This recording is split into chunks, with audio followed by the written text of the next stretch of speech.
Hey guys, Dom here, and today I'm very excited to have another card reveal. So I put this out on Twitter a little while back, just showing off the card art, at least, of what I'm revealing, and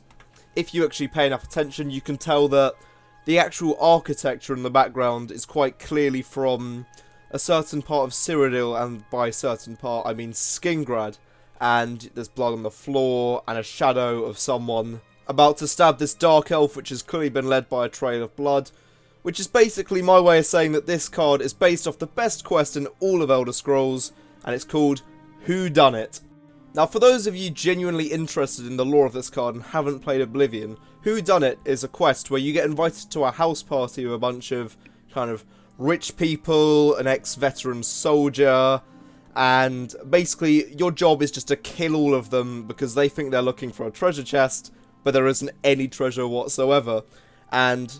the woman on the card is called Devesi Dran, who is a Dunmer noble who has a massive thing for this guy called Primo, and you can in fact basically just lead her on, saying, oh yeah, Primo wants to meet up in your bedroom, and then just stab her in her sleep. It's all good fun, but for people looking for the shorter version of the lore, well, pretty much just sums up her character arc throughout Oblivion. Anyway, this is an 8-cost endurance card, which costs 1 less for each creature in your discard pile, and when activated gives you 2+ max magicka. So if you've been looking at the other cards that have been released with this expansion so far, already spoiled, like Defense for Bruma and Unfinished Business, there are also cards which follow this theme of being an action named after a quest in Oblivion, costing less for something, and then having its effect like any other action card. So there's a kind of theme that they've gone with, meaning we might see a few more that also follow that theme. Anyway, into card synergies with this. So personally, I see this card fitting into 3 different deck attributes, and I'm just going to go for them in whatever order. And starting with Scout, the first deck I can see it fitting in with would be a Dark Brotherhood themed deck, as cards like Wrath of Sithis slow down your opponent's plays, the Night Mother. That card's just quite good for all your overall plays merging together in the Slay effects. And cards like Brotherhood Slayer showing off that the cards you want in this deck are ones that boost your magicka and allow you to outpace your opponent, which is why Whodunit, which will cost less for each of your cards you lose and then give you a boost up, would fit excellently into a deck like this.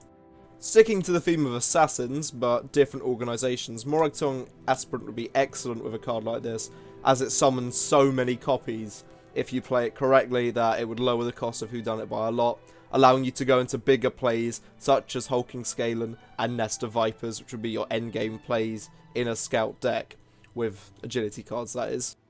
So moving on to the next attributes, Spell Sword is quite a good one as well, just because you've also got massive dragon decks which have cards like Ancient Lookout to spam out smaller units when you're playing your deck correctly, Midnight Snack to lower the cost of your bigger cost cards, meaning that you'll be killing more and more faster,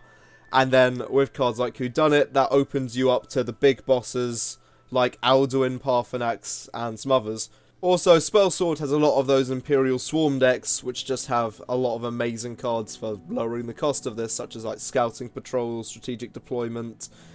many more. And then cards like General Tullius, they're going to get a lot of boosts while you're trying to thin out your deck of units. Finally, House Telvanni seems like it could also benefit highly from this card, as it has units such as Vardvarks, which are obviously just there to die. Sorry about Vardvarks, love you really. And Betray cards, obviously, which just mean you'll be sacrificing a unit just to get off that extra effect again. And cards like Rising of Bones, where you're sacrificing units to summon more units, which end up in your graveyard. It all just works perfectly. Some other good endurance cards, though, would be ones like Hist Grove, which require 15 or more max magicka, Bone Colossus, just for the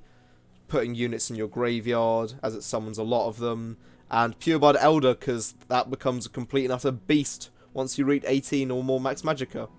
Anyway, I think this card's going to be an excellent addition, and I'd love to know what you guys think in the comments below.